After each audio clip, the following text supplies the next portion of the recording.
Hey guys, it's Mitch. How's it going? All right, today we're taking a look at Marc Silvestri's triumphant return to comics. After like 11 years away from doing comic interiors, we're looking at Batman and the Joker, the Deadly Duo #1 from 2023.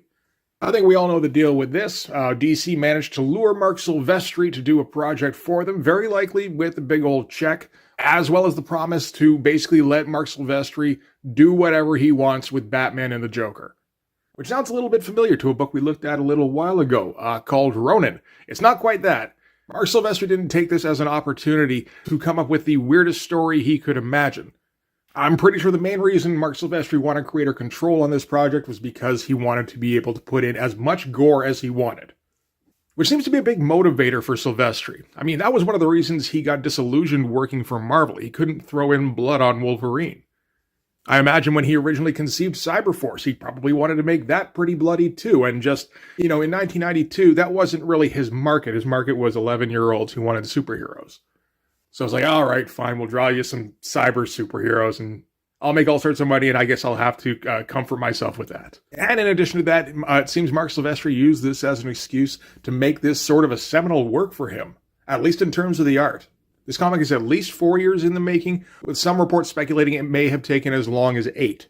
And it seems like Marc Silvestri spent most of that time hatching, because there is a rendering heavy style going on in here that is, it's a little bit different from most of what we've seen from Silvestri over the years. I've always kind of gotten the impression that Silvestri had to compromise some artistic vision, just in order to get pages out the door.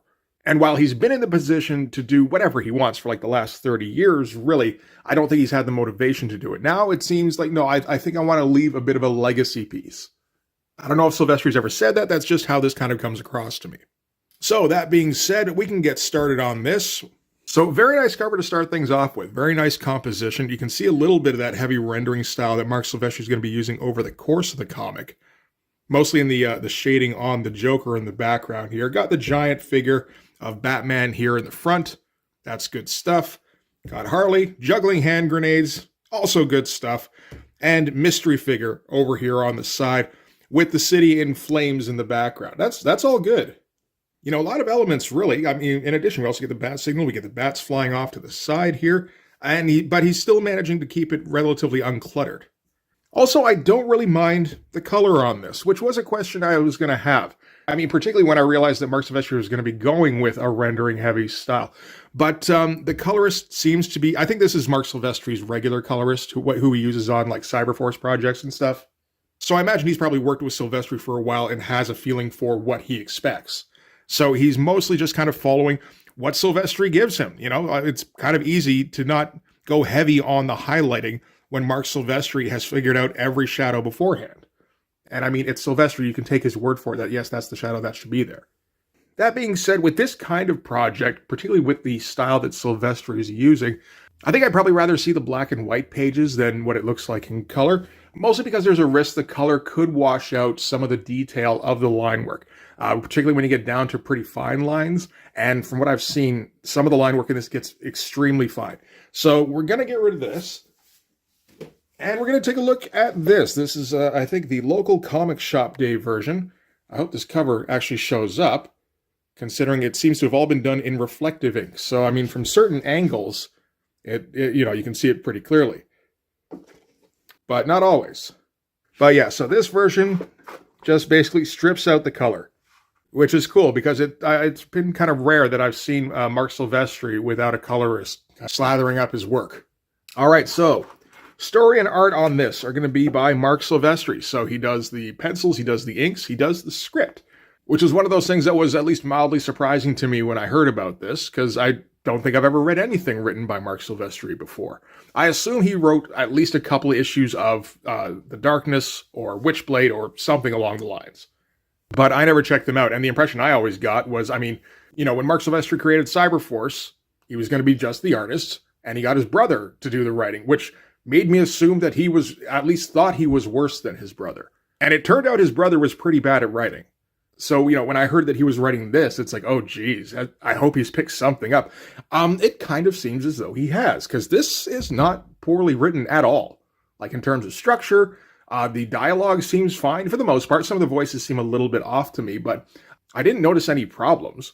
So that was a nice surprise. Colors on this are by Arif Prianto. That's not going to mean a whole lot in this video, but yeah, he does a fine job, I'd say, with the actual comic. You know, like I said, there's a lot of washed out kind of colors, which work nicely with this style, but it does distract a little bit from the line work, so I would rather take a look at this. Letters by Troy Pateri. So yeah, not much in the way of credits on this issue. So probably mostly in-house staff that Marc's already got. So we're going to start things off with Harley Quinn. It looks like Harley's been captured, and we start things off with her talking to a rat when she gets visited by her captor here, who throws a couple barbs at her and then ends by saying, "Do you really think he'll come for you?" And Harley replies, of course, by saying, "Oh, you betcha. My pudding's going to come busting in here like a pasty-faced Rambo and fill your stupid noggin with lead. Then he'll sweep me up in his arms and we'll make out like crazy for hours and hours." You know, it's like, yeah, that kind of sounds like Harley's voice. That's not bad. And yeah, we can see how heavy he's going on these lines. Or rather, I should say just like how many lines he's putting on the page, because the line work itself is extremely light. Like, it's very thin, to the point where there were times when I wondered if this was done largely with pencils that had been a little bit upscaled. But I don't think so. I think this is largely done with pen and ink.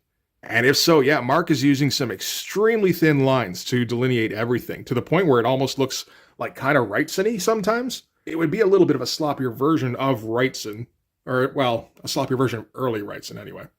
Because Silvestri does still retain a little bit of that quickness that he picked up working for Marvel, I think. But, you know, he's got some nice shadows going on. He's doing some nice layering here where we see, you know, Harley at the bottom of what appears to be like a Silence of the Lambs type well. You know, we get all the cross beams sort of getting in the way here, a la Todd McFarlane. Even, you know, we get the silhouette of her sitting at the bottom of the well here, and Marc Silvestri still going with this hatching style, instead of going with a pure black. There are some straight blacks in this, but for the most part, he seems to be going with a lot of values, which I don't really mind at all, because Marc Silvestri is totally capable of putting the right values in the right place.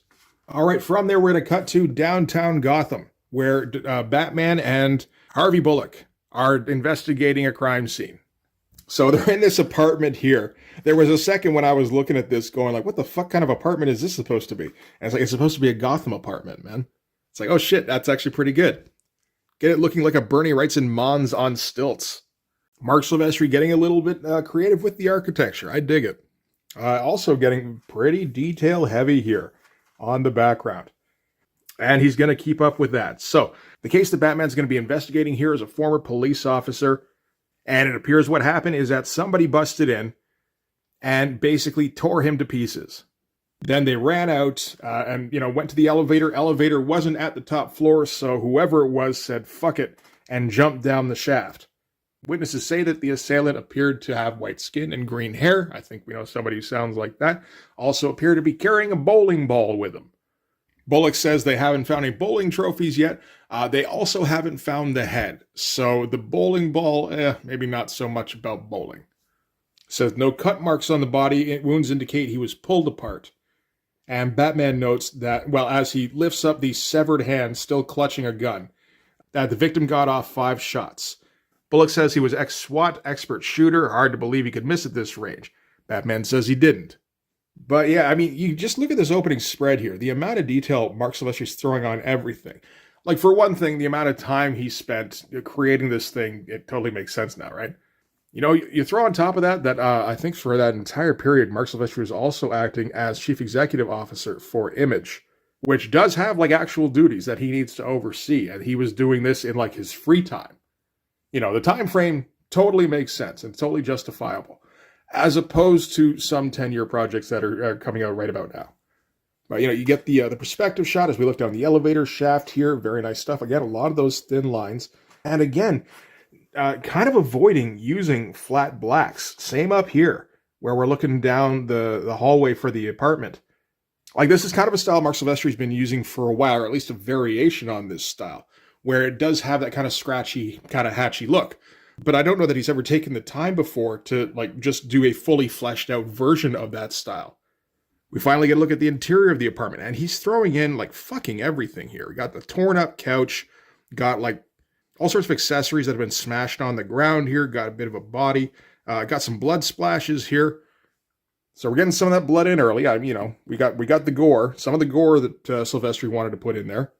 It's like already looking pretty goddamn impressive. So anyway, yeah, they were talking before about how the victim got off 5 shots, and Batman was saying how he didn't miss, says Magnum round would do a lot of damage. From the looks of the blood spatter pattern, it did, and yet he managed to get away. White skin, green hair, bone. He's talking about what got left behind in the fucking impact craters here. Looks like a skull fragment. Survived a headshot. And then, of course, there's this, as we get ha ha ha ha written on the wall, probably in blood. And Bullock says Gordon picked a hell of a time to go fly fishing. So Gordon's away for the moment. Gets a call he has to answer, and of course, when he turns around, Batman's already gone. Slightly easier page up here, anyway. A little bit down here. There's still a shit ton going on down here, though. These shadows look absolutely fantastic. He's going out of his way to show all the smashed up stuff on the floor, to show the Venetian blinds that are kind of knocked all askew, show the torn up ceiling. It's pretty great stuff, really. And then we get a little bit of a cover sheet in here. There's going to be some chapter breaks every once in a while, which I don't mind. I mean, I guess that means this is kind of written for a trade paperback, really, which I guess wouldn't be too much of a surprise. I mean, initially this sounds like it was pitched as a 6-issue series, and then Marc Silvestri kind of stretched it out to 7.5 because he wanted to get the ending right. So yeah, I wasn't thinking necessarily in terms of just like issues, page count, that kind of thing. But since it's a cohesive story and it's not exactly going to go on forever, I don't think that's too much of a problem. So down below on the ground floor, a couple of the cops are bitching about how, we should be the ones up there investigating, not Gordon's pet bat. One of the cops looks up and notices something just jumped out the top floor window and is plummeting towards us. So Silvestri's using the Batman can glide with his cape thing. That's a pretty fucking wild 2-page spread. With the gigantic image of Batman here, going heavy rendering on all the musculature naturally.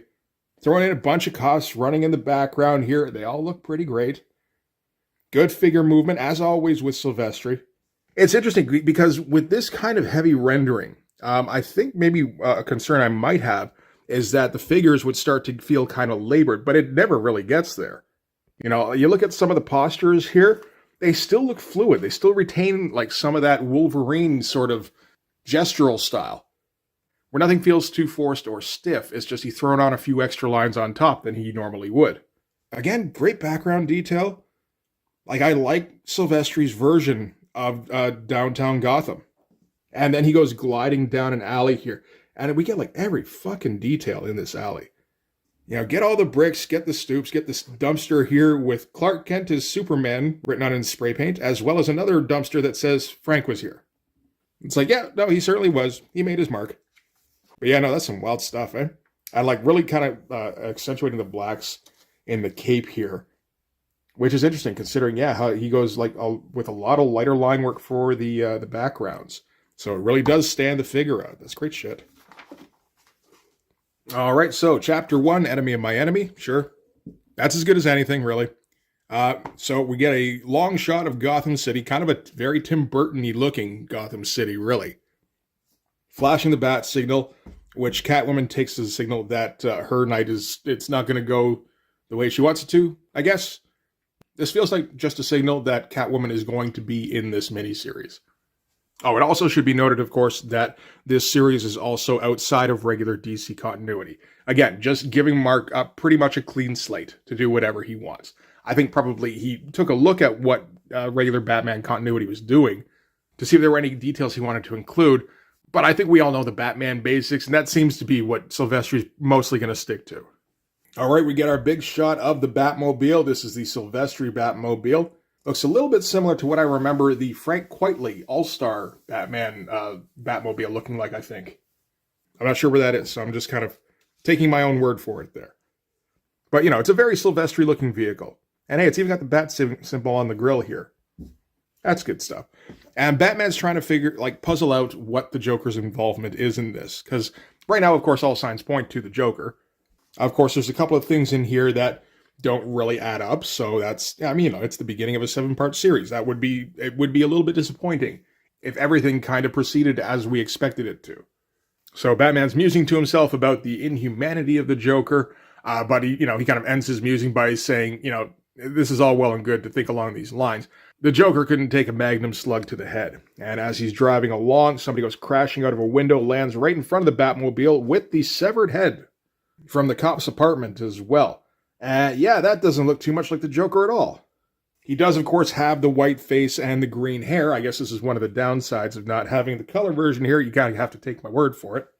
But yeah, it's essentially a Joker-themed monster that Batman is now going to have to try and take down. And before he does, he notes that whoever he is, he seemed to survive a 4-story fall without worrying about it too much. So next thing he does is he's going to fire some bolas at the perpetrator here that wrap around him and kind of imprison him. And we get a little bit of a description here saying ballistic nylons threaded with carbon fiber filament. Wayne Tech designed this material to catch hypersonic jets landing on airborne carriers. I use it for other things. So that could be like unnecessary information where it's just kind of weird little factoid about this piece of equipment that the Batman uses, except that kind of sets it up. Okay, we use this material to catch aircraft. It's obviously going to be extremely strong. So then when he snaps out of it, it's like, oh shit, well, I guess it wasn't strong enough. That's the proper use of potentially tangential information. It's to support, the action going on the page. This is once again a benefit of having the writer also be the artist. Get the cool shot of Batman leaping out of the Batmobile here. Another cool shot of the monster Joker thing busting free. Again, going heavy duty on the shadows. Get all that crazy rendering going on. Silvestri doesn't have to draw the end of a cape if he doesn't want to. It's all good stuff. So Batman dives in first with the elbow, but the monster Joker thing kind of gets the upper hand pretty quick. Tosses him to the ground. Starts taking shots. Batman's barely ducking out of the way. Tries to break out like a coup de grace with these blades that pop out of his wrist gauntlets, but smashes down the Joker thing's hand and then punches him in the face. But none of this seems to do anything to him. And then, of course, Joker thing knocks him flying. And all this action looks pretty fucking spectacular. This is super dynamic. And yet at the same time, we're also getting like some pretty good definition with all the musculature here. We're getting some nice dramatic shadow going on. That's great shit. Again, not too much use of black, but that doesn't seem to be the exercise. But you get shots like this where the Joker thing is like a silhouette and Batman is kind of set against it. That's very nicely used. That's like great looking contrast. He's actually doing a lot of that here, where Batman gets tossed down and you see his hand framed by the silhouette of the Joker thing here. Yeah, all the hits feel like they have impact. It's good stuff. You get this shot here where he's slamming him in the face so hard it looks like he's dislocating its jaw. Again, you get all that great shadowing that's not quite black. It's it's not fully complete. It feels like it has a scribbly style to it, but it also feels extremely intentional. And through it all, we get like a couple of caption boxes here and there for an internal monologue for Batman. But yeah, Marc Silvestri's kind of being smart about this by keeping it kind of short and choppy, not really bothering too much with description. Again, not getting tangential. He says, the hit should shatter his jaw and put him down. It does neither. 5 seconds in and I'm fighting for my life. I feel a bone break, not his. It's enough that it doesn't feel like he's neglecting his authorial duty, I'd say. But at the same time, he's letting everything breathe. And he's not getting flowery. And I think that's working out well for him. I would imagine Marc Silvestri, I don't know if he has any kind of skill with descriptive prose. Maybe, maybe not. That's the kind of thing that can be kind of difficult unless you work at it a lot. And I don't get the impression he's done a lot of that. So he just doesn't bother. And he gets direct and he just kind of stays on point. And I think that's smart. So anyway, Batman's been knocked clear. The Joker thing here, he's gotten enough clearance that he's going to take off. And he's going to make sure he takes his head with him. That really seems to have been his objective tonight. Batman, pulls out another gadget, because of course he does. Batman's always got gadgets. So fires off a bunch of these little drone things, and they've all got tasers, but they're like, amped up versions of tasers. And he doesn't hit it with one, he hits it with all 4. And that is enough to kind of stop it in its tracks and get it down on the ground. And honestly, that's also kind of nice that he didn't just shrug that off too. We already saw that it was super strong. And then Batman tried to take him down hand to hand, couldn't do that, so he goes to heavier duty armaments, and then the armaments at least temporarily worked. I don't know, that almost feels like subversion of expectations a bit. It feels like a lot of the time in these kinds of stories, if you're going to say a guy is super strong, he's going to be too super strong for anything that the hero is going to throw at him at the beginning. So I just kind of like that we didn't go that way. Because, that kind of thing can often lead to like unsatisfying conclusions, where it's like, oh, that's how we beat him? Anyway, Batman's got the upper hand for the moment. Things tasered at his feet. And that's when the Gotham PD starts rolling in. Look at all that fucking details they pull in there. It's good shit. And in this version of the world, no cop likes Batman. And Batman breaks down why. He says, clean cops fear me because I don't follow rules they've sworn an oath to uphold. Dirty cops fear me because they know one day I'm going to come for them. And then we've got a cop pull up here, says, step away from the suspect. And Batman lets us know that this is Commander Wild Bill Bennett. And this is someone he's going to be coming for one day. Which is nice and succinct, you know? It kind of set up the dynamics very easily there. So Bennett wants Batman to back off because he's just always going to want Batman to back off. He's not involved in official duties. Batman tells Bennett to back off because the perp isn't completely subdued and passersby are starting to gather. And the area isn't secure. So, like, he didn't do his job by first making sure no civilians would get through. So they start to get on that now, which means they're a little distracted. One of the cops goes to cuff the Joker thing here. I guess just assumes that he's like a regular perp. Batman says, wait, but, you know, not quick enough because the Joker thing reaches up, grabs him by the throat. We get a little bit of a snap here, so killed him straight off, and then goes running. You know, heads down an alley, manages to head straight for a dead end, but not too much of a problem. As they say here, the buildings in this neighborhood are old and rarely up to code. Cheaper to buy a corrupt building inspector than new pipes and gas lines. And we got, you know, all this incoming fire coming through as, you know, he breaks into what looks like a boiler room. Batman just has a second to try and cover some of the civilians. He's not going to get all of them, and he knows it. We got a gas main breaking here, again, with incoming fire, and then a big old explosion, which, I'll admit, doesn't look as impressive in the black and white version as it does in the color, so we'll just take a quick peek at the color. You know, it can sometimes add a little bit. But you see how sketchy that style looks, right? All these just like quick hatchings thrown all over everything here. Even the buildings, they tend to be just kind of approximations. And yet still very intentional. Like, you know, this railroad track here. It still has a bit of that sketchy style, but it's also very exact. And yeah, you can see how a little bit of the detail gets washed out by that color. You know, it's just kind of smudges over it a little bit. Not a lot. You know, not enough, I think, to the point where it kind of takes away from the enjoyment of the experience. But if you really want to see the art, you're not getting 100% of it with the color intact. All right, so from there, we're going to cut to the top of the Gotham PD building. All right, so from there, we're going to cut back to Wayne Manor. So Batman has to get patched up, which is something that apparently Marc Silvestri wanted to focus on, kind of making this a more human Batman. So while he's mulling over his investigation, Alfred's going to, you know, be wrapping his hands because it looks like he busted it on the Joker thing's jaw. So Batman's at a little bit of a standstill. He's going to do some of that detecting that he's so famous for. Says evidence from the first crime scene suggests the killer took at least a grazing shot to the head. Yet when I fought him later, there was no visible wound.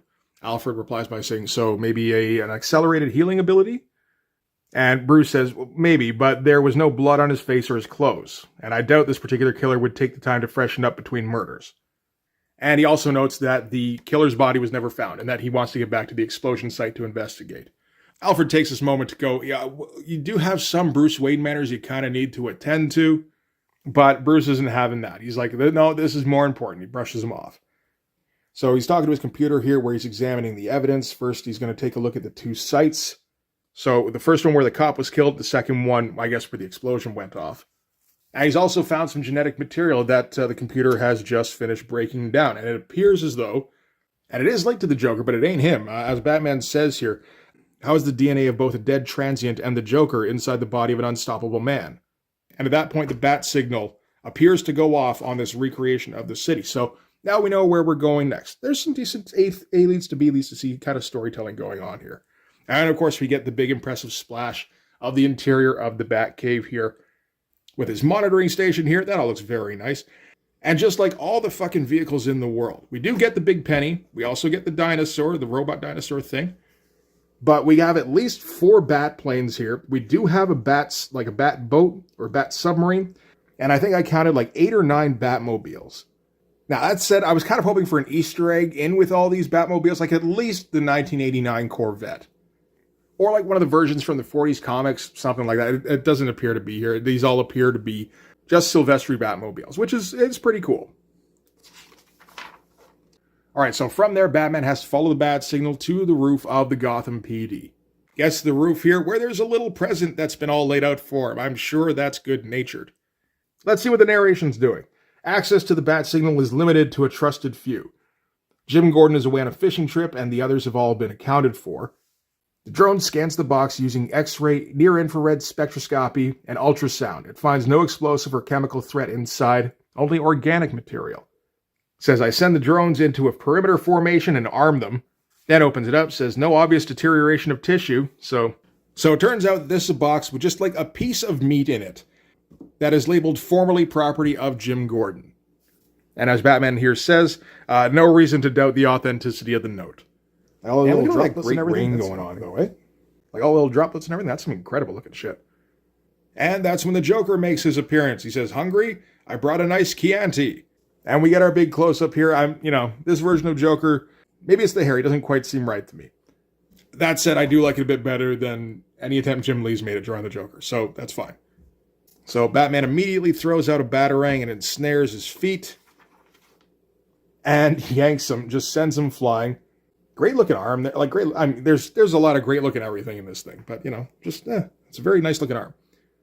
Joker goes flying down, smashes into a window below. First thing he says is, I'm not paying for that, which is pretty good. Batman says, tell me where Gordon is or I drop you. And Joker's going to get kind of sassy, really.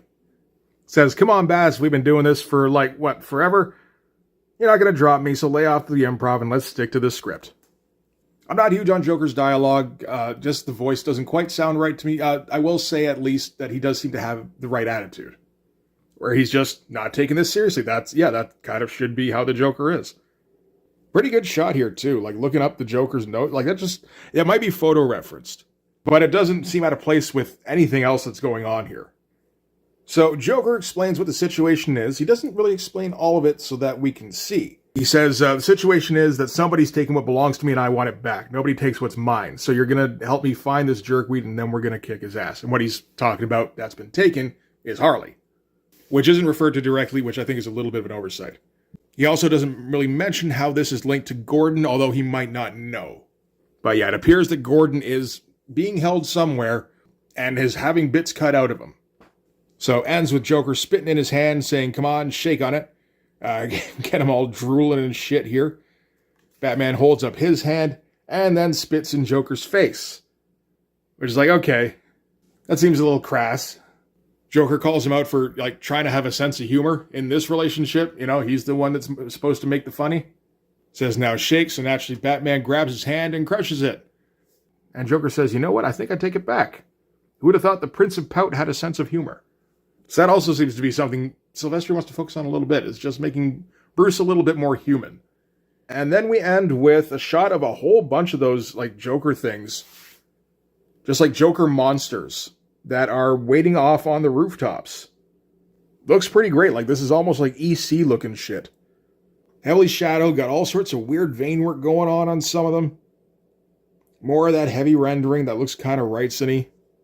And then, thin line backgrounds here so that they stand out well against them. There's at least 6 of them here. It's good shit. So this is going to be the story going forward, is that they got to chase these things down and find out what the fuck is going on with them. Why they're killing people, what they want, etc. And then just ads for more DC stuff. That's all right. And a shiny Joker on the back. Here, you know what? I'll put the other one up here at the end so that we're not blinded. There we go. So yeah, that is the Deadly Duo #1. I gotta say, in terms of the writing, I was surprised that, it turned out to be pretty good. It doesn't seem like things just happen so much. It does feel as though things happen because other things happened. It has to be cause and effect, right?